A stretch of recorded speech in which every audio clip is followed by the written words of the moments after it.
Trigger warning. Ghosts, ghouls, and gruesome stuff ahead. It's weird. It's dark. It's your kind of vibe.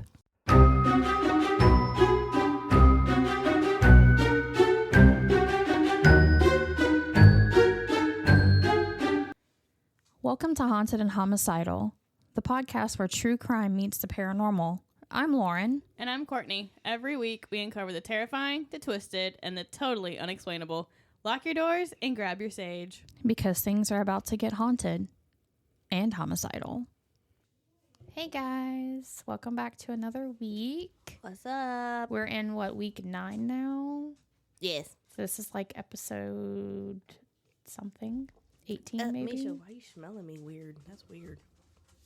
She's stressed out right now. I won't let her kill the pumpkin baby that you brought her. So she's mad about it. I think she's killed like every baby I brought her. She gutted the turtle. Yeah, she did, for sure. Gutted the turtle. Yeah, she... with like 2 minutes. She gutted the octopus. Yeah. Well, she took his brains out. Did she do anything with Wonder Woman? No. The Wonder Woman and the fox are still... Oh, attached. Yeah, they're still together. Probably because they don't squeak. Yeah, I think it's the squeaky ones that she pretty much because she's destroys. trying to get the squeaker. But that's the funny part about the turtle. The turtle squeaky wasn't in the belly. It was in the head. Oh, I don't know. But she ripped open the belly. Hey, Mischa. Yeah. So how has your week been? I got sick again. Yeah. Well, we didn't record last week because I was almost to Georgia. Dothan is like 20 minutes outside of Georgia. Mm-hmm. Ew. Yeah, we had to go through Florida to get to Dothan, Alabama. Make it make sense. What? Mm-hmm. Now, there is a way to avoid going through Florida, but it's through the tunnel. Well, it's not through the tunnel. So the way to avoid going through Florida is to not go through the tunnel. Well, that's like when I went to when I was going to Orange Beach, when my grandparents were there. I drove through Florida for like 10 minutes. Yeah, so like, okay, which was weird. I don't do tunnels. You don't do really bridges either. Bridges, I'm okay with bridges. They don't give me anxiety. But the tunnel, the Mobile tunnel, I literally have to close and cover my eyes to go through it. Why? I'm terrified of it. I don't know. Apparently that I was scared of it when I was little. My grandma told me that yesterday, in fact. She said every time that we had to go through it, when I was riding with her and my mom going somewhere, they would have to like make loud noises or something when I was little to distract me from freaking the fuck out. And I'm the same way now. So I close my eyes and I cover them. And apparently I don't breathe going through the tunnel. So if you like have to get like a... What's needs to go in that little machine? Like an MRI or something? Like, do you... Oh, those freak me out too. Okay. I have panic attacks in those, yeah, for sure. Which they had to do that before they figured out, my CVS problem. They had to do the MRI to see if it was like neurological or whatever. I don't know what it is. No, so it's not like being in tight spaces. Like, I don't like that either. But I think it's mainly because I'm underwater in a concrete tube that if it collapses, I'm dead. There's no escaping that. Oh. Different than like going off the side of a bridge. I can swim. Yeah. But if I'm collapsed in a tunnel with concrete on top of me, I'm not surviving that. Yeah. And you don't know how often those things get maintenance work. They leak, fuck no. No. But apparently I also don't breathe. Okay. Because we drove through it on the way to Dothan because he doesn't run a tunnel. Yeah. So I was like, okay, I'm going to keep my eyes open this time because it cuts off 40 minutes. Yeah. Then driving back around the opposite way, like through North Alabama. Otherwise, you have to get like around Montgomery area and then come back down. It's crazy. It's like almost an hour extra drive. So we went through it. And apparently, I was like holding onto the dashboard. My eyes were wide open and I was not breathing. And they kept telling me, breathe. And I'm like, I'm breathing. But I apparently was like turning blue. Oh. Yeah, not breathing, Lauren. Not breathing. Yeah, I thought I was breathing. But I was scared. So on the way back, we didn't take that way. And then on the way back to Dothan on Friday, we didn't take that way. We took that way home, though. Lauren go with you? I mean, London go with you? I made her. I had to have somebody go with me. But I was scared. It was scary going through the tunnel. I don't like it. So I didn't do it. Mainly because like people get stupid in the tunnel. They rev their engines, they honk their horns, and it freaks me out. Like when the tractor trailers or the truckers honk their loud ass fucking horn. Because they like the echo. Like I'm getting stressed out right now just even talking about it. It's rough. I didn't like it. Ugh. That was my week. It's been very stressful. I got the baby shower coming up next weekend. Oh shit, yeah we do. Yeah.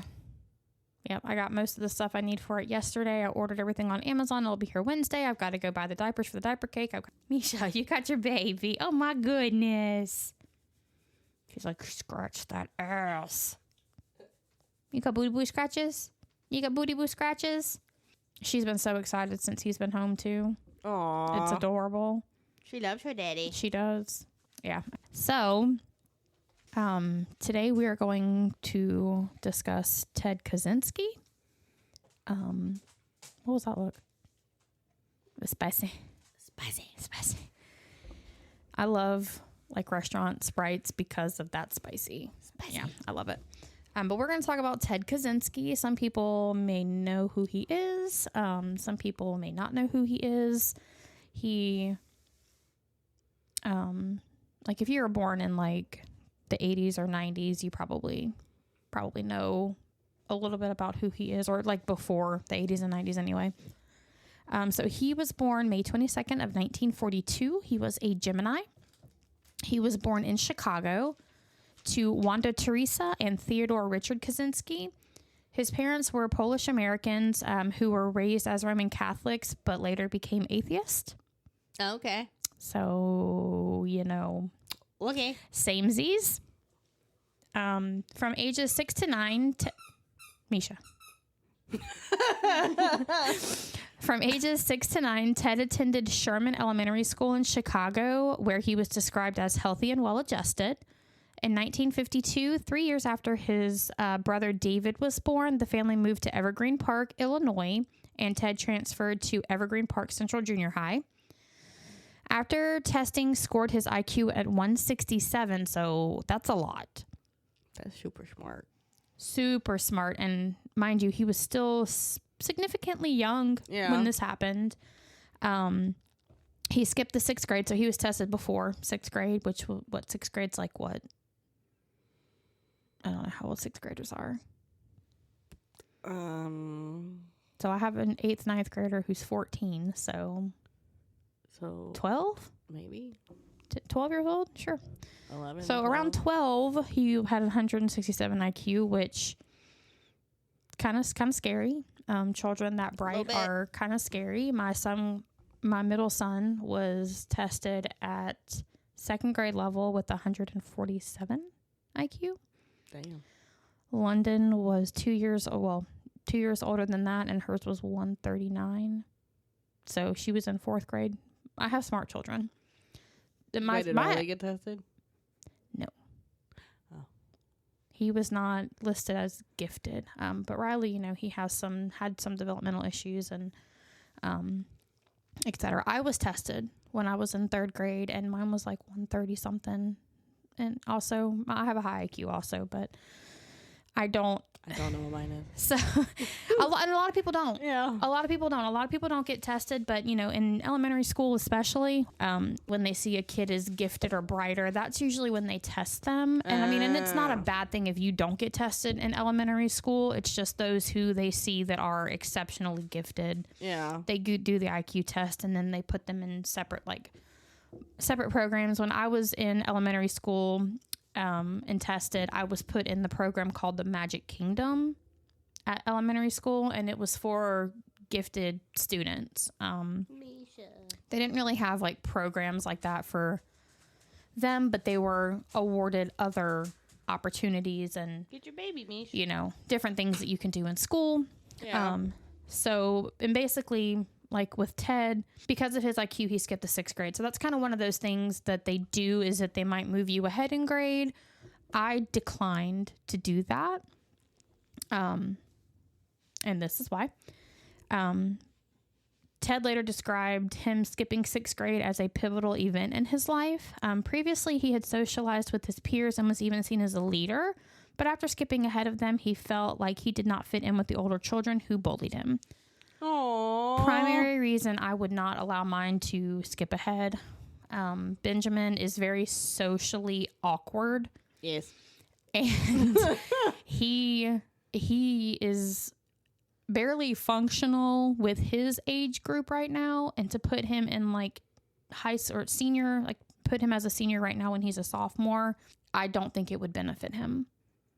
You know, and the good thing is the high school does offer advanced placement classes, college classes for his grades, you know, and he's in a lot of AP classes right now. But that was like the main reason I wouldn't do it, you know, because they are with older children and they're not socially. They're not there yet. They're not adapted enough to be. I mean, and some kids are, don't get me wrong. Mine are not. And I knew that, and I didn't, it's already stressful for them to be as intelligent as they were in the classes that they were in, and then have to combine the stress and anxiety of school with the older kids who, you know, if you've got someone younger than you that is clearly more intelligent than you are, you're going to feel some type of way about it. I didn't want them to have to deal with that. So I didn't do it. But Ted's parents decided, you know, hey, let's do this. And I'm not knocking them for it. You know, you have to decide that you're on your own as a parent. But, you know, I didn't, and they did. Neighbors have said that Ted's parents, quote unquote, sacrificed everything they had for their children. Ted attended Evergreen Park Community High School, where he excelled academically. He played trombone in the marching band and was a member of the mathematics, biology, coin, and German clubs. So he was very active in school programs. Oh, nice. During this time, Ted became intensely interested in mathematics, spending hours studying and solving advanced problems. He became associated with the group of like-minded boys interested in science and mathematics, known as the quote-unquote briefcase club.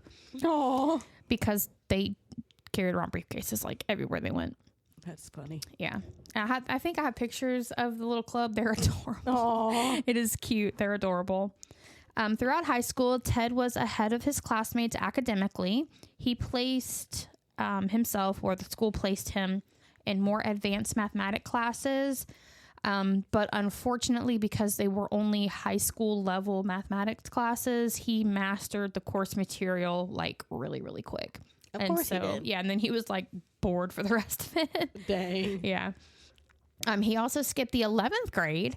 And by attending summer school, he actually graduated fully at the age of 15. Oh, nice. Ted was one of his school's national merit finalists, and, you know, his teachers and peers, the briefcase club people, they encouraged him to apply to Harvard. At 15? Mm-hmm. What is her name?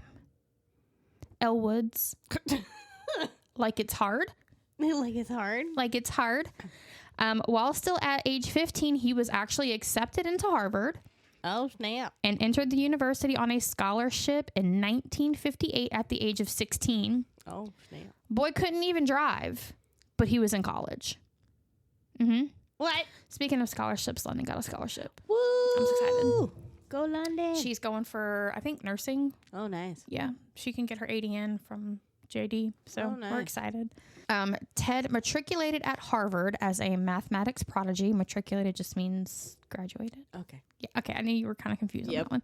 So, during his first year at the university, Ted lived at 8 Prescott Street, which was intended to provide a living space for the youngest, most precocious incoming students. Obviously, he was 16, so he was like one of the youngest students there. Of course. If not the youngest at that time.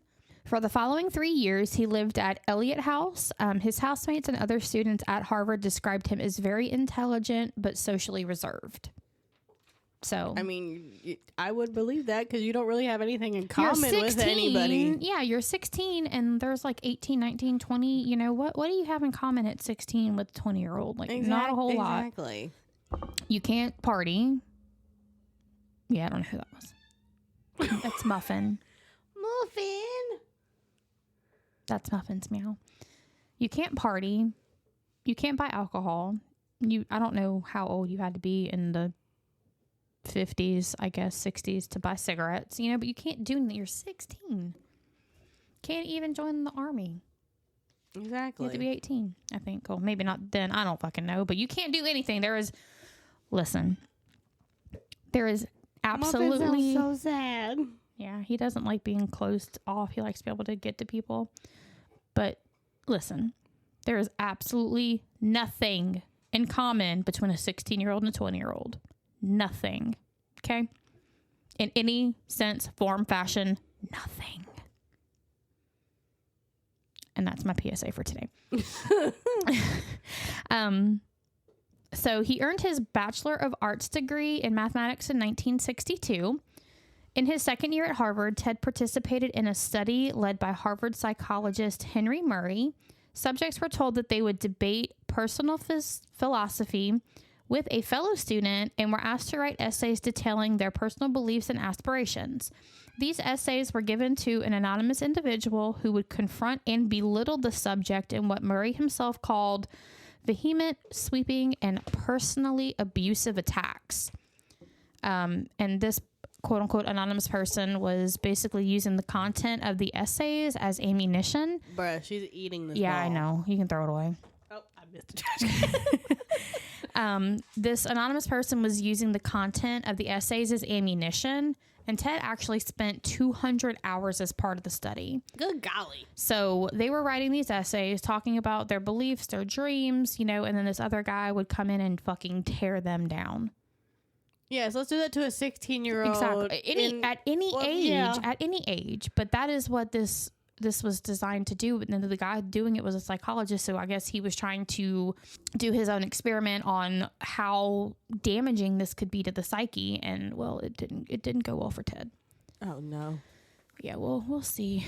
We'll see what happens to Ted, or what Ted happens to do. In 1962, Ted enrolled at the University of Michigan, where he earned his master's degree and doctoral degrees in mathematics in 1964 and 1967, respectively. Michigan was not his first choice for postgraduate education. He had actually applied to Berkeley in California and the University of Chicago. Both of them accepted him, however, but because Michigan was the only school to offer financial aid, that's the one he went with. The financial aid that they offered him was $2,310 in annual grants, which is now about $25,000 annually. Oh, nice. Yeah. And then they also offered him a teaching post, nice. Which is what he was kind of after. At Michigan, Ted specialized in complex analysis, specifically geometric function theory. Professor Dean Duran said of Ted, quote unquote, he was an unusual person. He was not like the other graduate students. He was much more focused on his work. He had a drive to discover mathematical truth. So he was really, really, really involved in mathematics. It fascinated him, every aspect of it. I tried to look up what geometric function theory was to explain it to you guys, but I couldn't wrap my brain around it. So you are more than welcome to look it up if you're interested. But I'm smart, but I'm not that smart. So it didn't make any sense to me. And there's that. George Peranian, another of his Michigan mathematics professors, said, quote unquote, it's not enough to say that he was smart. Peranian taught Ted functional theory and recalled, quote unquote, he was very persistent in his work. If a problem was hard, he worked even harder. He was easily the top student, or at least one of the top. So he excelled in pretty much everything he did. Professor Alan Shields wrote about Ted in a grade evaluation that he was, quote unquote, the best I may have seen. So, he caused no problems during school. He was really smart, worked really hard, didn't really have a lot of friends, but focused a lot on his work. For a period of several weeks in 1966, Ted experienced intense sexual fantasies of being female and decided to undergo gender transition. He arranged to meet with a psychiatrist, but changed his mind in the waiting room and discussed other things instead, without disclosing his original reason for making the appointment. Afterward, enraged, it doesn't say why he was enraged, maybe the psychiatrist just, I don't know, didn't give him any kind of help, I guess? Yeah, it just doesn't say. It just says, afterward enraged, he considered killing the psychiatrist and other people whom he hated. Doesn't explain why he hated the psychiatrist. Hell? I don't know. especially because he decided to change the reason of the visit. He decided to talk about something different. But Ted described this episode as a quote-unquote major turning point in his life. He recalled, quote, "I felt disgusted about what my uncontrolled sexual cravings had almost made me do, and I felt humiliated and violently hated the psychiatrist. Just then, there came a major turning point in my life, like a phoenix burst from the ashes of my despair to a glorious new hope." The hell? So again, why were you mad at the psychiatrist for your sexual desires that you didn't even tell him about or her? Exactly. Why? And then you hated them and then wanted to murder them, but why? Why? It doesn't make any sense to me at all. Like, at all. So obviously this dude needed a psychiatrist, but clearly. In 1967, Ted's dissertation, Boundary Functions, won the Sumner B. Myers Prize for Michigan's best mathematics dissertation of the year. So he was very smart, very distinguished. In late 1967, the 25-year-old Ted became an acting assistant professor at the University of California, Berkeley, where he taught mathematics. Where he taught mathematics, not mathematics. Where he taught mathematics, he assumed the position of the youngest professor in the history of the university. I don't know if that's still the case. I didn't look it up, but at the time, he was the youngest in the history of the university. By September of 1968, Ted was formally appointed to an assistant professorship, which was a sign that he was on the right track for tenure at that college. However, his teaching evaluation suggested that he was not well liked by his students. This was because he seemed to be uncomfortable in the teaching position. He taught straight from the textbook, and he would not answer any fucking question any kid had. What? Yeah. He didn't answer the questions. Kids had the questions, they were confused, and he was like, meh, next topic. Yes, because everyone is as smart as you do. Right. And that's a problem with people who have that high of intelligence. They expect you to know the information. They can't, for some reason, as smart as they are, they cannot comprehend that you don't get it like they get it. It's just not in their wheelhouse of knowledge that people don't think the same that you do. So the kids didn't like him, so the teaching position really did not seem to be the best for him. No. At all. No. So without any explanation, Ted resigned on June 30th of 1969. In a 1970 letter written by John W. Addison Jr., who was the chairman of the mathematics department, and he wrote it to Ted's doctoral advisor, which was the gentleman we talked about earlier, Mr. Shields. Mm-hmm. Addison referred to the resignation as, quote-unquote, quite out of the blue, and added that, quote, Kaczynski seemed almost pathologically shy, and that as far as he knew, Ted had made no close friends in the department, noting that efforts to bring him more into the quote-unquote swing of things had failed. So they noticed like that he was a shut-in. He didn't really interact with any of the other teachers or, his peers. And because he's so young and everyone else is like older. Yeah, for sure. And, despite them trying to get him, comfortable and interacting and inviting him to do things, it didn't work out. So after resigning from Berkeley, Ted moved into his parents' home in Lombard, Illinois. 2 years later, in 1971, he moved to a remote cabin he had built outside of Lincoln, Montana, where he could live a quote-unquote simple life with little money and without electricity or running water, working odd jobs and receiving significant financial support from his family. Okay. No, not okay. Stinky. I know not okay. Stinky. But not okay. No, I don't like that at all. Ted's original goal was to become quote-unquote self-sufficient so he could live autonomously. He used an old bicycle to get to town, and a volunteer at the local library said he frequently visited to read classic works in their original languages. So, like Latin, French. Like, he could read all this shit. He was super smart. Other Lincoln residents said later that such a lifestyle was pretty common in the area. A lot of people did that. So it wasn't anything, that they took notice of really as awkward or odd or suspicious. Because, some people just want to have their, a quiet, Yeah. And especially in the Montana area, it's a lot of wilderness out there. So it was a common thing, especially in this age or this day, time, year, century. Yeah. Especially during this time. So there wasn't, like I said, there wasn't anything like suspicious or out of the ordinary about him doing that. So nobody really paid attention to him. That was a mistake. Mistake number one. Yes. Ted's cabin was described by a census taker in the 1990 census as containing 1 bed, 2 chairs, some storage trunks, a gas stove, and a lot of books. So modest. Yeah. Starting in 1975, Ted performed acts of sabotage, including arson and booby trapping against developments near his cabin. What? So he started going crazy in 1975. What? Yeah. He also dedicated himself to reading about sociology and political philosophy, including the works of Jacques Ellul. If I pronounce that, I'm sorry. Sorry about it. Ted's brother David later stated that Ellul's book, The Technological Society, had become Ted's quote-unquote Bible. He read it a lot, lived by it, pulled a lot of his ideas from it. During the 1980s and the 1990s, Ted's neighbors started to suspect him of attacking and poisoning their dogs on multiple occasions. No, not the dogs. So, usually how psychopaths start, they start with animals. Why is it always the dogs? Because I guess it's an easy practice target. I don't know. People are a lot more complicated, I guess. Shit. Yeah, for sure, a piece of fucking shit. For sure. Between 1978 and 1995, Ted mailed or hand-delivered a series of increasingly sophisticated bombs that cumulatively killed 3 people and injured 23 others. Good Lord. Yeah.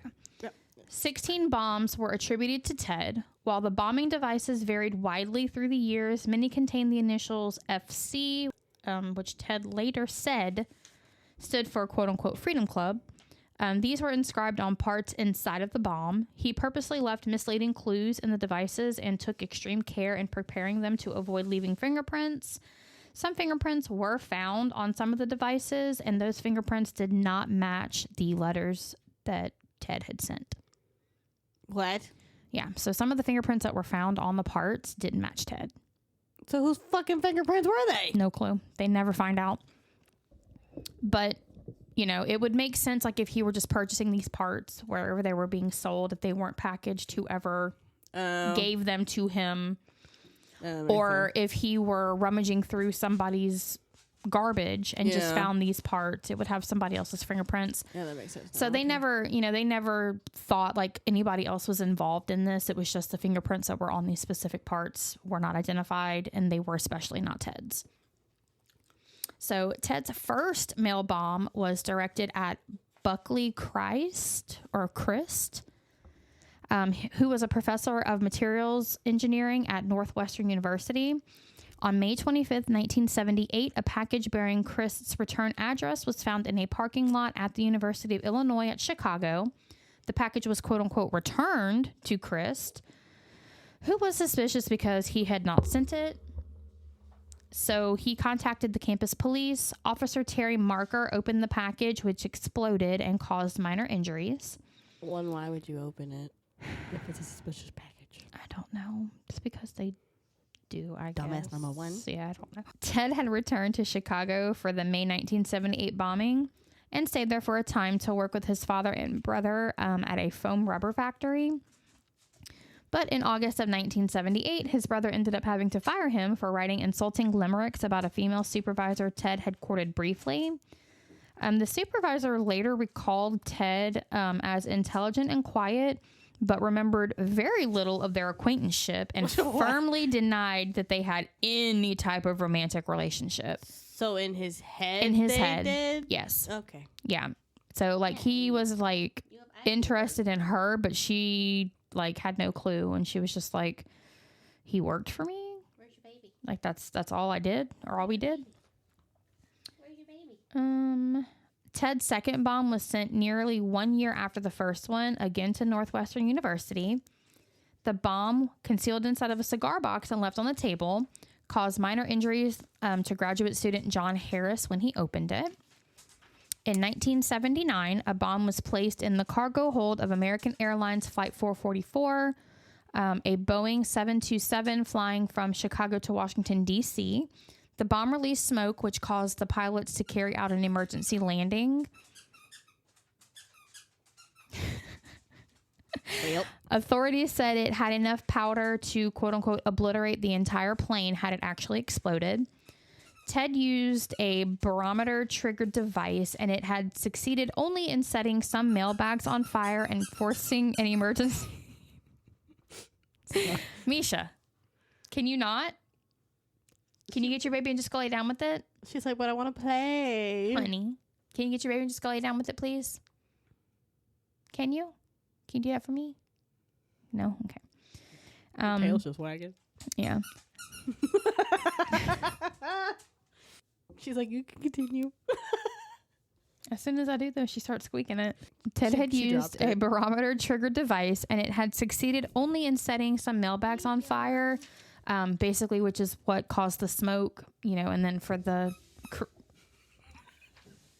crew to notice the smoke and, do an emergency landing.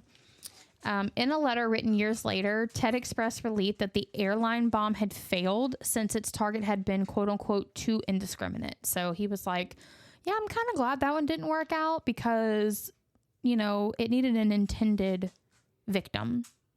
So just on a plane full of people, it would have killed everybody. And that was just not specific enough for me. So yeah, like fucking sociopath, like for sure. So, that one didn't kill anybody, thankfully. It didn't even explode. Ted sent his next bomb to the president of United Airlines, Percy Wood. Wood received cuts and burns over most of his body. So, question. Yes. Does it blah, blah, blah, blah. Oh, I don't know the answer to that one. Does it say like why he picked these people at all? No. He just picked people? Yeah. Okay. Well, kind of a little bit later, there's like a theory. Yeah. But it still doesn't make a whole lot of sense. Like, I think they were pretty much just random people he chose, like, that he kind of knew of. Which is why the plain one, he was like, cool, that one didn't work out. Okay. Yeah. Ted left false clues in most bombs, which he intentionally made hard to find to make them appear more legitimate. What? I don't know. Clues included metal plates stamped with the initials FC, hidden somewhere, usually in the pipe end cap. A note left in a bomb that did not detonate reading, "Woo, it works. I told you it would." What? Yeah, that's what he said.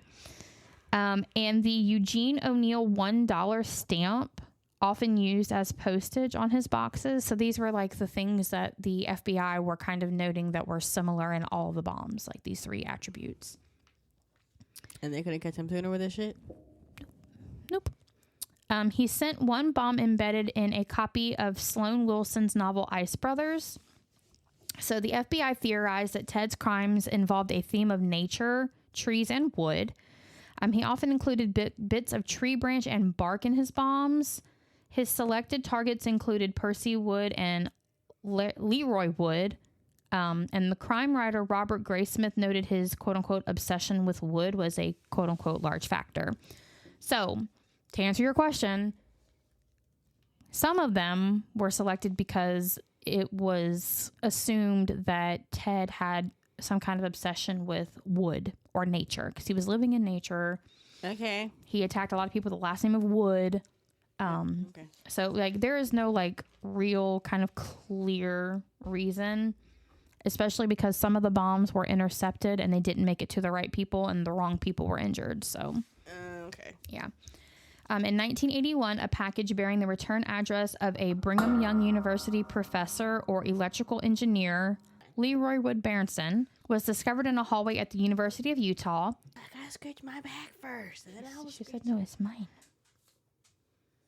Oh, yeah. Oh, good boy Squatchies. Oh, yeah, it's a good boy Squatchies. I like how she turns her butt. She does. She goes into like that C shape. She's like, scratch my ass. It was brought to the campus police and was defused by a bomb squad. The following May, a bomb was sent to Patrick C. Fisher, a professor of computer science at Vanderbilt University. The package exploded when Fisher's secretary, Janet Smith, opened it, and Smith received injuries to her face and her arms. So again, intercepted by someone else, didn't make it to the target. How many people stop touching things not theirs? Yeah. Ted's next 2 bombs targeted at people at the University of California, Berkeley. The first in July of 1982 caused serious injuries to engineering professor Diogenes Angelikos. Sorry if I mispronounced that. Today, Mischa. Nearly 3 years later, in May of 1985, John Hauser, a graduate student and captain in the United States Air Force, lost 4 fingers and the vision in one eye. Ted handcrafted the bomb from wooden parts. A bomb sent to the Boeing Company in Auburn, Washington, was defused by a bomb squad the following month. So in June. And then in November of 1985, which was the month I was born, Professor James V. McConnell and research assistant Niklaus Suino both were severely injured after Suino opened a mail bomb addressed to McConnell. Again, quit touching things that are somebody not yours. opening mail that doesn't belong to you. In late 1985, so after the November one, a nail and splinter loaded bomb in the parking lot of a computer store in Sacramento, California, killed the 38-year-old owner of the store, Hugh Scruton. So much. On February 20th of 1987, a bomb disguised as a piece of lumber injured Gary Wright in the parking lot of a computer store in Salt Lake City. That was in Utah. So here's where things start kind of going towards his arrest and his undoing. Ted was spotted while planting the Salt Lake City bomb. This led to a widely distributed sketch of the suspect as a hooded man with a mustache and aviator sunglasses. So, oh, okay. Yeah. So when they say that, it reminds me of, let me get the picture of it. So when they say a mustache and aviator glasses, my first thought is Tom Cruise in Top Gun. Because he's wearing aviator glasses. He doesn't have the mustache or a hood, but anytime I hear that, that's like the image that pops into my head. Sorry, Tom Cruise. I love you. I cried watching the second Top Gun. I don't think I've probably seen it, but I don't know. But I'm not to say Tom Cruise is a sociopath or anything like that, but that's just what popped into my head. Anytime I hear aviator glasses, that's the image I see. Because that's what they pretty much put him with. Yeah, that's the main image. So, in 1993, after a 6-year break, Ted mailed a bomb to the home of Charles Epstein. No probable affiliation with Jeffrey Epstein, but I cannot confirm or deny that. From the University of California, San Francisco, Epstein lost several fingers upon opening the package. On the same weekend, Ted mailed a bomb to David Gelernter, who was a computer science professor at Yale University. Gelernter lost sight in one eye, hearing in one ear, and a portion of his right hand after opening the bomb. The hell? Bombs are like no bueno. In 1994, Bernson Marsteller executive Thomas J. Mosser was killed after opening a mail bomb sent to his home in New Jersey. In a letter to the New York Times, Ted wrote he had sent the bomb because of Mosser's work repairing the public image of Exxon after the Exxon Valdez oil spill. So again, it's assumed that Ted was bombing people who had some kind of hand in things that were ruining nature. Okay. So, I mean, an oil spill definitely ruins nature. We had one on the Gulf a couple years ago, and people are still finding tar balls at the beach, in the water, in the fish. It's not good for the environment. Let's just say that. This was followed by the 1995 murder of Gilbert Brent Murray, president of the Timber Industry Lobbying Group of California Forestry Association, by a mail bomb addressed to a previous president, William Dennison, who had retired. Geneticist Philip Sharp at the Massachusetts Institute of Technology received a threatening letter shortly afterward. So we're just going to go over all the bombings, when they happened, and kind of who the victims were. Because I know it was like a lot right there. So we're just going to go in like list order. So the bombings. The first one was in May 25th of 1978 to Northwestern University. The victim was Terry Marker. Again, he just had injuries. He didn't die. May 9th of 1979, another Northwestern University victim, John Harris, also just injuries. The third one was November 15th of 1979, American Airlines Flight 44. It didn't detonate, so it was just like the mailbags caught fire and there was smoke. June 10th, 1980, Lake Forest. The victim was Percy Wood. October 8th of 1981, University of Utah. There were no victims. May 5th of 1982, Vanderbilt University. The victim was Janet Smith, who again got injuries to her face and her hands. July 2nd of 1982, Berkeley. The victim was Diogenes Angelopoulos. I don't know how to pronounce that. Sorry, guys. May 15th of 1985, Berkeley. The victim was John Hauser. June 13th of 1985, the Boeing Company. There were no victims. November 15th of 1985, the University of Michigan. The victims were James McConnell and Nicolaus Suino. December 11th of 1985, Sacramento. The victim was Hugh Scruton. February 20th of 1987, Salt Lake City. The victim was Gary Wright. June 22nd of 1993, Tiburon. The victim was Charles Epstein. June 24th of 1993, Yale University. The victim was David Gelernter. December 10th of 1994, North Caldwell. The victim was Thomas Mosser. And then April 24th of 1995, Sacramento. The victim was Gilbert Murray. Oh, that was a year before I was born. Yeah, so this, 1995 was when, the last bomb 16 happened. bombs. Yeah. Good golly. 16 bombs, 23 injured, 2 killed. Or 3 killed. So, Ted wrote a manifesto. Of course he did. As they all tend to do. In 1995, Ted mailed several letters to media outlets outlining his goals and demanding a major newspaper print his 35,000-word essay. What? Yeah. 35,000-word essay. So he was one of those go big or go home guys. My leg got stuck. I was really confused. Got stuck. So, yeah, a 35,000-word essay called Industrial Society and Its Future, dubbed, quote-unquote, the Unabomber Manifesto by the FBI. And he wanted this published verbatim. He said that he would desist from terrorism if his demands were met. There was controversy as to whether the essay should be published. So Attorney General Janet Reno and FBI Director Louis Freeh recommended the publication out of concern for public safety and in the hope that a reader could identify the author. Bob Guiccioni of Penthouse volunteered to publish it. Ted replied Penthouse was less, quote-unquote, respectable than the New York Times. He's like, I don't want him. And the Washington Post, and said, to increase our chances of getting our stuff published in some, quote-unquote, respectable periodical, he would, quote-unquote, reserve the right to plant one and only one bomb intended to kill after our manuscript has been published. If Penthouse published a document instead of the Times or the Post, someone was getting killed. He said, you're not good enough for me. I want someone better. Yeah, he said, these two are not good enough for me, even though probably about as many people read Penthouse. Yeah. But probably not the right kind of people.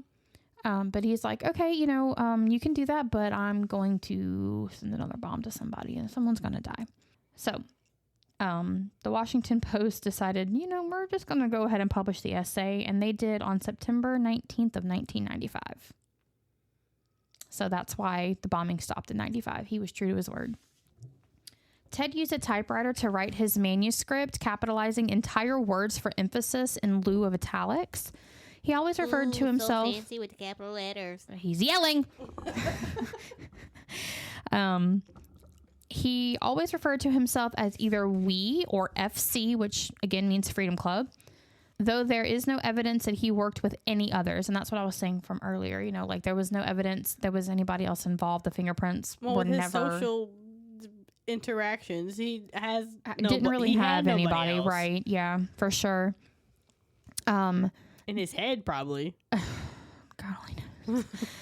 Donald Wayne Foster analyzed the writing at the request of Ted's defense team in 1996 and noted that it contained irregular spelling, hyphenation, along with other linguistic idiosyncrasies, and this led him to conclude that Ted was its author. He said, I know that one. Yeah. Because of the material used to make the mail bombs, U.S. postal inspectors who initially had responsibility for the case labeled the suspect the quote-unquote junkyard bomber. So this is how he was able to get these bomb pieces with other people's fingerprints on it. He was looking through trash, looking at junkyards. Yeah, so that's another reason why they were like, no, he worked alone. He didn't do this with anybody else. It was just him. FBI Inspector Terry D.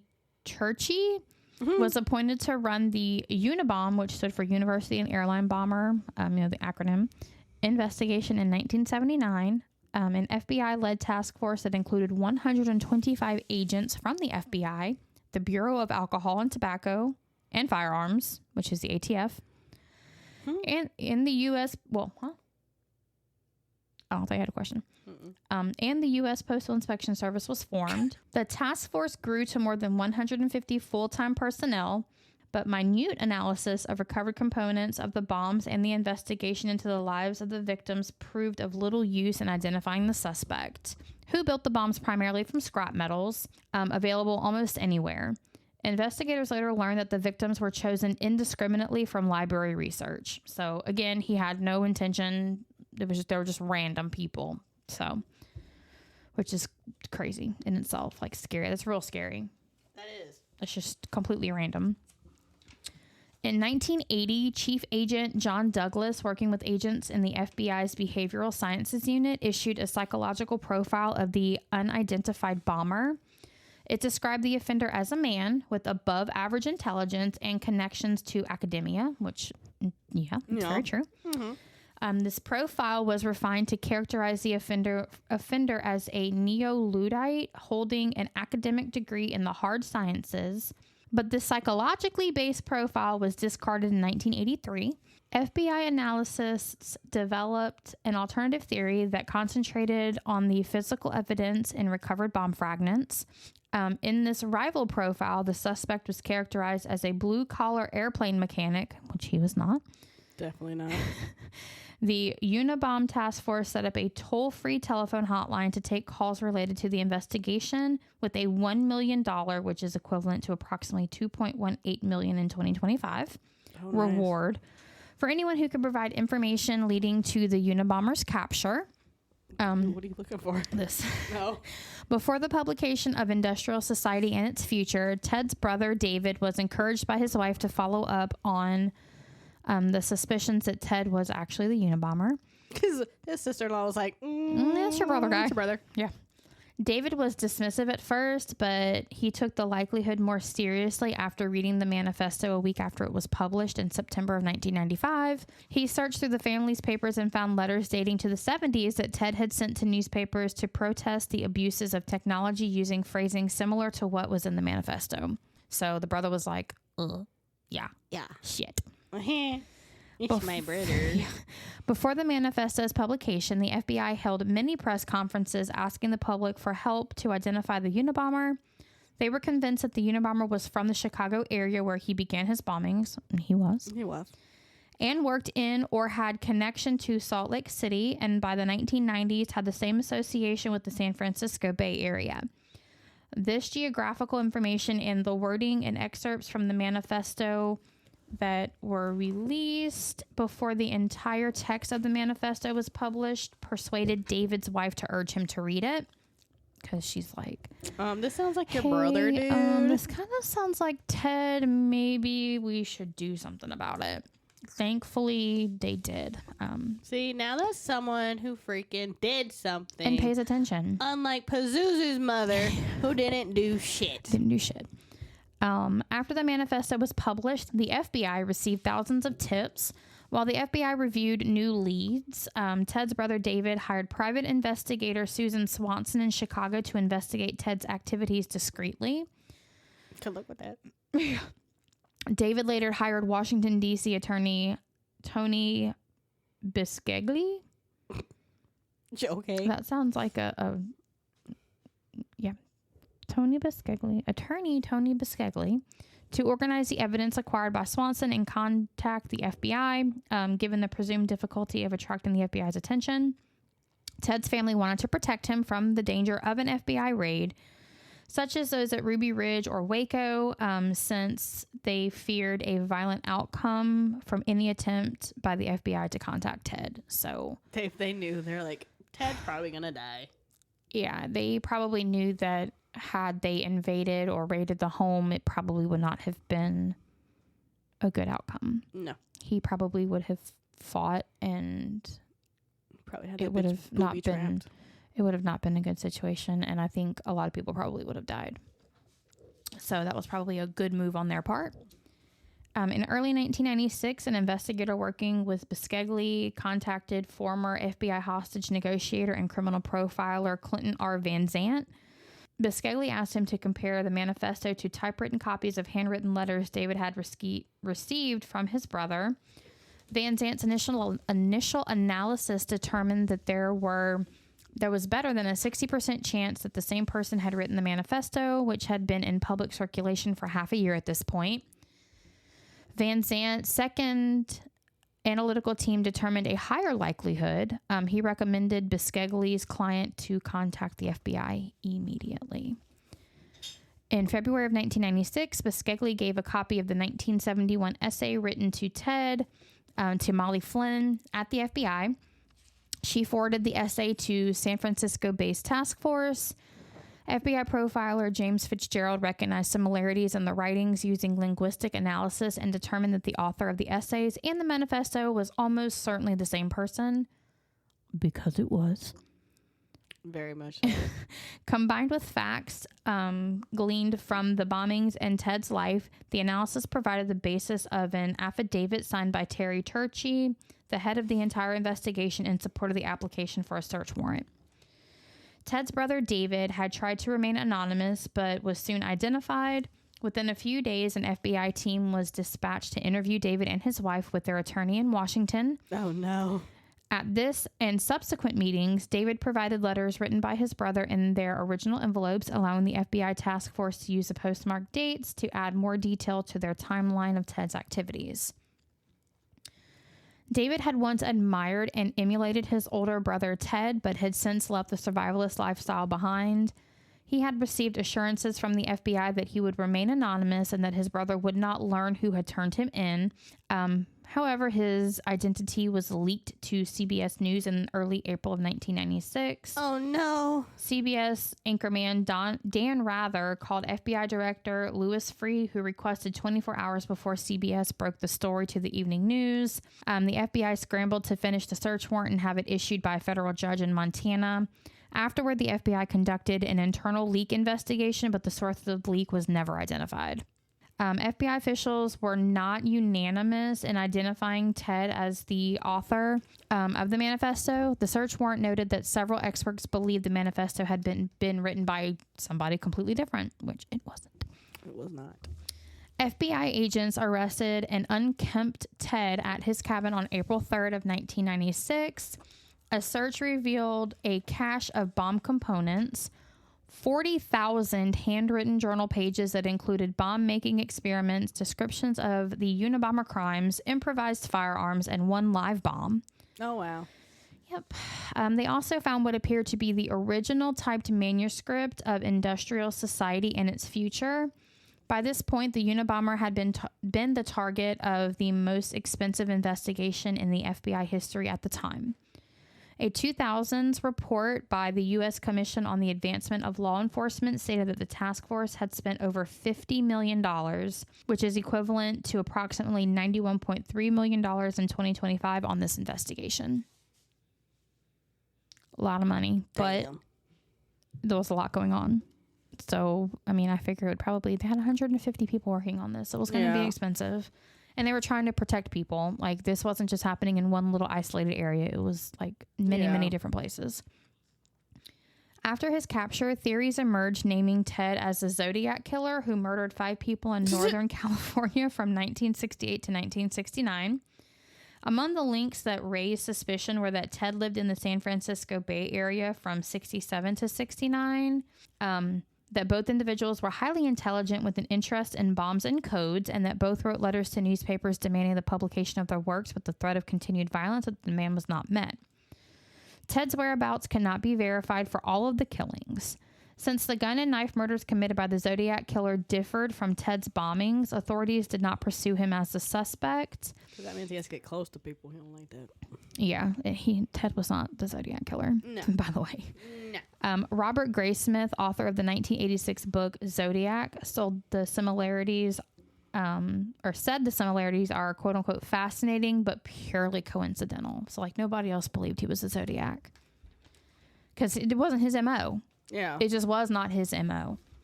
At one point in 1993, investigators sought someone whose first name was quote-unquote Nathan because the name was imprinted on the envelope of a letter sent to the media, but nothing came of it. A federal grand jury indicted Ted in June of 1996 on 10 counts of illegally transporting, mailing, and using bombs. Ted's lawyers, headed by Montana federal public defenders Michael Donahoe and Judy Clark, attempted to enter an insanity defense to avoid the death penalty, but Ted rejected the strategy. Ted's like, I'm not. He's like, I'm not crazy. I'm not crazy. I mean, he is crazy, but like not insanity crazy. Yeah. Because you just kind of have to be crazy to be doing shit like this. Like, sane people don't do this. Yeah. It just doesn't happen. But he wasn't criminally insane, I guess. On January 8th of 1998, he asked to dismiss his lawyers and hire Tony Serra as his counsel. Sarah had agreed not to use an insanity defense and instead promised to base a defense on Ted's anti-technology views. After this request was unsuccessful, Ted tried to kill himself on January 9th. Sally Johnson, the psychiatrist who examined Ted, concluded that he suffered from quote-unquote paranoid schizophrenia, though the validity of this diagnosis has been heavily criticized. I would think he was paranoid schizophrenic. Yes. Like, quite honestly, I don't know why this was debated. Like, textbook definition, that's Ted Kaczynski, my guy. Forensic psychiatrist Park Dietz said Ted was not psychotic, but had a schizoid or schizotypal personality disorder. Similar, but, not the same thing. In his 2010 book, Technological Slavery, Ted said that 2 prison psychologists who visit him frequently for 4 years told him they saw no indication that he suffered from paranoid schizophrenia, and the diagnosis was quote-unquote ridiculous and a quote-unquote political diagnosis. I mean, okay. Alrighty then. Yeah. Some contemporary authors suggest that people, notably Ted's brother and mother, purposely spread the image of Ted as mentally ill, intending to save his life, which could be true. Yeah. But if you just look at everything he did, everything he said, everything he was, everything he could have been, paranoid schizophrenia would be my vote. Yeah. It really would. That'd be Ted. Yeah, that would be my vote.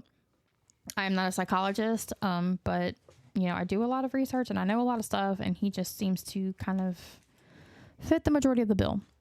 On January 21 of 1998, Ted was declared competent to stand trial by federal prison psychiatrist Johnson, quote unquote, despite the psychiatric diagnosis. And prosecutors sought the death penalty. So here's the thing. I believe he was mentally ill, okay? But I don't believe he was mentally incompetent. No. There's a big difference. And I think they were trying to use the quote unquote mentally ill diagnosis as saying he was incompetent and didn't know what he was doing when he was doing it. He had a very high IQ. Right. That man knows what he's doing. He knew what he was doing. Was it crazy? Fuck yeah, it was crazy. But he knew what he was doing. He wasn't, mentally inept or mentally challenged. He knew what he was doing and what the consequences were, especially because when he sent the airplane or the bomb onto the airplane, he said, you know what? I'm glad this one didn't detonate because it wasn't specific enough. Yeah. He knew what he was doing. So I can see why they didn't want to diagnose him as such, to kind of get around the trial part. But in all actuality, this man, he has some mental problems, like for sure. Prosecutors sought the death penalty. Did I already say that? Maybe. Ted pleaded guilty to all charges on January 22nd of 1998, accepting life imprisonment without the possibility of parole. He later tried to withdraw his plea, claiming the judge had coerced him, but Judge Garland Ellis Burrell Jr. denied his request, and the U.S. Court of Appeals for the North Circuit upheld that denial. So he was like, yeah, no, the judge made me say that. I really didn't mean it. And everybody else was like, you're a fucking liar. No. Yeah, no. Denied. In 2006, Burrell ordered that items from Ted's cabin be sold at a quote-unquote reasonably advertised internet auction. What? The judge. What? Yeah, that guy was like, hey, let's just sell his shit, okay? How about we not sell his shit? Well, they sold his shit. Okay. Items considered to be bomb-making materials, such as diagrams and recipes for bombs, were excluded. I'm about to say, I hope those were not. No, they didn't sell those. The net proceeds went toward the $15 million, equivalent to approximately $23.4 million in 2024. In restitution, Burrell had awarded Ted's victims, so he awarded $15 million to Ted's victims. Oh, that was nice. So that's kind of why they sold his shit. And they put it towards the restitution for that. That was nice. Yeah, because restitution is like one of those really hard things, because you're awarded restitution to someone who's in prison who doesn't work and make money. Well, they work, but it's like 30 cents an hour. Like, you're never going to get your money. Ted's correspondence and other personal papers were also auctioned. Burrell ordered the removal before sale of references in those documents to Ted's victims. Ted unsuccessfully challenged those redactions as a violation of his freedom of speech. The auction ran for 2 weeks in 2011 and raised over $232,000. So it's equivalent to about $325,000 today. Still not anywhere close to the amount awarded to his victims. Following Ted's sentencing to life without parole, he gifted his cabin to Charlotte Holdman, an anti-death penalty activist and mitigation specialist who played a role in preventing him from receiving the death penalty. The U.S. government refused to allow Holdman to keep the shack. He gave her his cabin because... What? Yeah, gave the cabin to this person because they helped play a role in preventing him from getting the death penalty. But the government was like, no, you can't have this. Yeah, no. It's not for you. So, almost immediately after being convicted, Ted began serving his life sentences without the possibility of parole at ADX Florence, a supermax prison in Florence, Colorado. Early in his imprisonment, Ted befriended Ramsey Youssef and Timothy McVeigh. Oh, he made friends? So I'm guessing Timothy McVeigh, you don't know who that is. No, I do not. Okay. He's another bomber. Oh, okay. A bad one. Okay. Yeah. The perpetrators of the 1993 World Trade Center bombings and the 1995 Oklahoma City bombing, respectively. So Ramsey Youssef bombed the Trade Center in 93, and Timothy McVeigh bombed the Oklahoma City in 95. Oh, okay. So that's the only reason he made those friends. Okay. They discussed religion and politics and formed a friendship which lasted until McVeigh's execution in 2001. Ted stated about Timothy McVeigh, quote unquote, on a personal level, I like McVeigh and I imagine that most people would like him. But then he also stated, quote unquote, assuming that the Oklahoma City bombing was intended as a protest against the U.S. government in general and against the government's actions at Waco in particular, I will say that I think the bombing was a bad action because it was unnecessarily inhumane. What? Look. What? Look. Because, again, McVeigh's attack, I think, was indiscriminate. Yeah. And, like, too many, quote-unquote, innocent people were victimized. And, like, Ted's not about that. He has specific victims. Even though they were random, they were specific. It wasn't like he sent it to one person and the bomb killed 40. He sent it to one person, the bomb killed or injured one person or maybe two people. So it seems to be like he's saying the bombs were unjust and inhumane because it killed more than your intended target. Okay. Ted is not about collateral damage. Ted wants swift, fast action and that one person to be the victim. Okay. So, I mean, it's fucked. It's fucked no matter how you look at it. But yeah, that's what he said. Okay. Yeah. In October 2005, Ted offered to donate 2 rare books to the Melville J. Herskowitz Library of African Studies at Northwestern University's campus of Evanston, Illinois, the location of his first 2 attacks. The library rejected the offer because it already had copies of the works. The Le Bodie Collection, part of the University of Michigan Special Collections Library, houses Ted's correspondence with over 400 people since his arrest, including replies, legal document and publications, and clippings of their own sub-collections titled, quote-unquote, Ted Kaczynski Papers, 1996 to 2014, quote, or parentheses, majority within 1996 to 2005. That's like the whole name of the book. Okay. Yeah. The identity of most correspondents will remain sealed until 2049. So we've still got 24 years until those names are unredacted. In 2012, Ted responded to the Harvard Alumni Association's directory inquiry for the 15th reunion of the class of 1962. Mm-hmm. He listed his occupation as, quote unquote, prisoner, and 8 life sentences as collected awards. So like when your high school reunion comes up, they get information from you, like, you know, what have you been doing with your life? What is your current occupation? Oh, mine did. How many kids do you have? You know, these are the kind of things like when they introduce you, or, you know, whatever. What have you achieved in your life? So he was like, my work is prisoner, and I killed people, and I have 8 life sentences, and those are my certifications and awards. Thank you. Wow. Obviously, he declined to go. Of course. Because he couldn't. Yeah, can't go anyway. Yeah. So, but yeah. In 2011, Ted was a person of interest in the Chicago Tylenol murders. Oh, we're going to cover those. Those are fucking crazy. Tylenol murders? You haven't heard about that?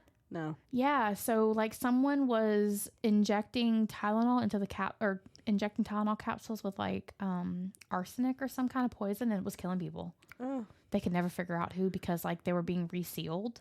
Oh. Yeah. This is why that plastic cap and stuff comes on Tylenol now, because that we're going to cover it though. Eventually, not this year. So we got all of our shit done for this year, but it's crazy. Ted was willing to provide a DNA sample to the FBI, but later withheld it as a bargaining chip for his legal efforts against the FBI's private auction of his confiscated property. What? Yeah, so he was like, hey, I'll give you my DNA, but only if you stop selling my fucking shit that I'm never, ever, ever in my life going to be able to have, hold, touch, see, smell, lick, taste ever again. Okay. Yeah. The U.S. government seized Ted's cabin, which they put on display at the museum. Oh, what? It's called a museum. It's like a museum, but it's different. At the museum in Washington, D.C. until late 2019, when it was transferred to a nearby FBI museum. In March 2021, Ted was diagnosed with rectal cancer. Karma. And complained of rectal bleeding in March 2021. And on December 14th of 2021, he was transferred to Federal Medical Center, Butner in North Carolina. Oh, no. Everything is fucking North Carolina, man. Butner's right next door. Yeah, that's where he was transferred. Ted was receiving bi-weekly chemotherapy until March of 2023, when he began to decline all treatment due to unpleasant side effects and his poor prognosis. So he basically was like, look, the side effects of the chemo is worse than not having it. You know, and he's like, I only have not a great chance of surviving this anyway. There's no point to continue on with it. It's more consequential than it is beneficial to me. So he stopped taking treatment. Butner was 5 minutes away. Well, you weren't there in 2023. In May of 2023, Ted was noted by a prison oncologist to be quote unquote depressed and was referred for psychiatric evaluation. At 12:23 a.m. on June 10th of 2023, Ted was found in his cell unresponsive with no pulse after hanging himself from a handicap rail with a shoelace. Prison employees immediately began resuscitation measures and was taken to Duke University Hospital in Durham, North Carolina, where he was pronounced dead at 8:07 a.m. And such is the life and legacy of Ted Kaczynski. If you would like to read his manifesto, it is available online for reading. I was not about to include that because it is 35,000 words. So if you guys wish to go look at that up and read it, you are more than welcome to, but you're not getting it here. So that was the Unabomber, Ted Kaczynski. Okay. And all of his fucked upness. Why is everything in North Carolina, especially around where I live? I don't know, because look, see, what happened was when I started doing like the research on the people, I did it by state. So like really it should be state specific, but almost all of my people have some kind of connection to North Carolina. Yes, they do. That's so crazy. I don't know. Sorry about it. Yeah. Okay. None of them have connection to where I'm from. Okay. Or even here. No. None of them. Okay. So mine is super short. Mine is not as long as Lauren. That's okay because mine was an hour and a half long. Yeah, mine's not that long. So I have Thomas W. Piper. Okay. He was born to T.C. Piper, a farmer in Yarmouth, Nova Scotia, Canada, on April 22nd, 1849. He was a Taurus. Okay. My daughter's a Taurus. Bullheaded. She very much is. Oh, yeah. Oh, yeah. He was a bright, clever boy who worked as a carpenter on the family farm. Carpenter! Okay.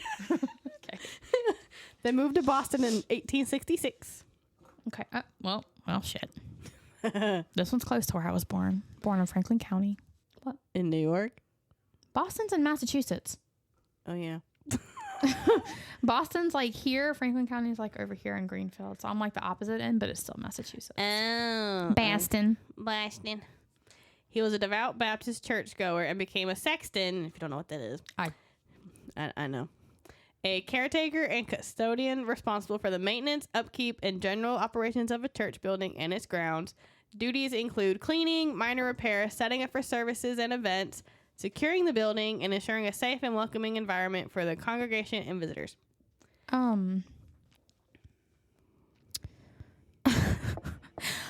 What? Whoa. A sexton. Yes. Is a janitor and helper. Pretty much. Why did they pick that name? I don't know, because they did.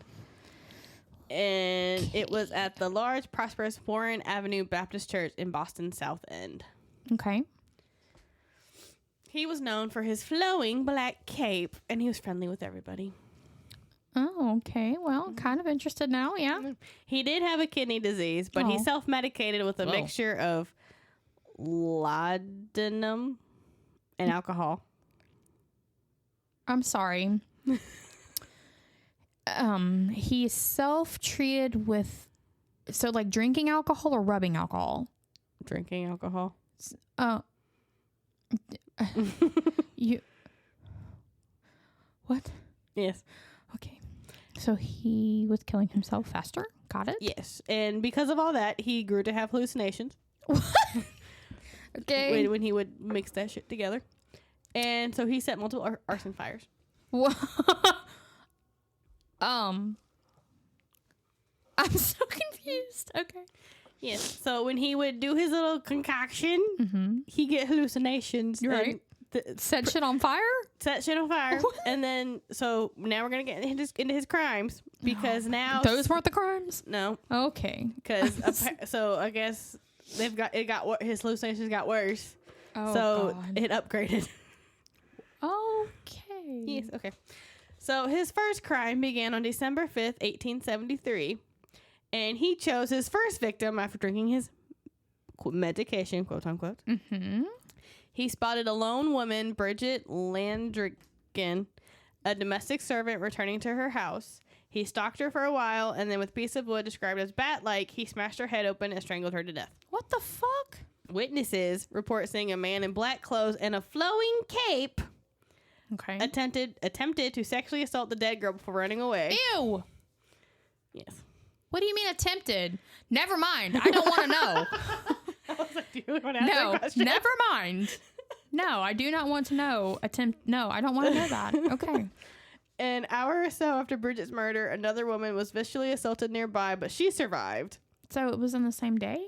Yes, like what the fuck? Yeah, police said no more about that case, presumably out of courtesy for the victim and her family. So we never know who that victim was. Okay. And then early in 1874, Piper met with Mary Tyner, a quote unquote girl of the town in Victorian terms. Why do I know that name? In downtown Boston. Boston. Mary took him into her house where he hit her over the head several times with what police thought was an axe. Oh. She survived but was confined. Oh, God. Yeah. But she was confined to a mental asylum until her death about a year later. She was never able to identify her attacker. A mental asylum? Yes. I mean, you get whacked in the head pretty hard, a few times, He fucked up her brain. Well, I mean, yeah, I can see that, but like, what the fuck? Yeah, he fucked up her brain. And then the last victim, which is what he got arrested, is how they caught him. Sunday morning, May 23rd, 1875, he greeted churchgoers as usual upon their arrival. And then after the church service, he consumed a purportedly large quantity of whiskey and laudanum. Okay. He then lured 5-year-old Mabel Young up to the belfry with a promise of showing her the pigeons. No. I told you, he had hallucinations and it got worse. No. He sent her up the stairs and then picked up the bat he left near the door. He then hit her in the head a few times. It did not kill her. What the fuck? So he tried to muffle her screams by locking her in the tower room. Oh my God. He escaped through a window and dropped 13 feet to an alley. Mabel was found. 13 feet? That's what it said. And he didn't break anything? It did say, so I was like, I don't know, that's right. Oh my God. Mabel was found, but she died the next day. Oh, poor baby. Yeah. So witnesses remember seeing him with her. So they were like, Right. Yeah, for sure. So he was arrested. He was convicted of the murder of Mabel, and a date of execution was set. He then decided to confess to the other 3 murders, and he said he had an intense urge to commit murder, which made him a bad man. Yes. He was hanged on May 6, 1876, and buried privately in Mount Hope Cemetery. His grave is unmarked. That's it on paper. I told you it was very, very short. That's very short, but very fucking traumatizing.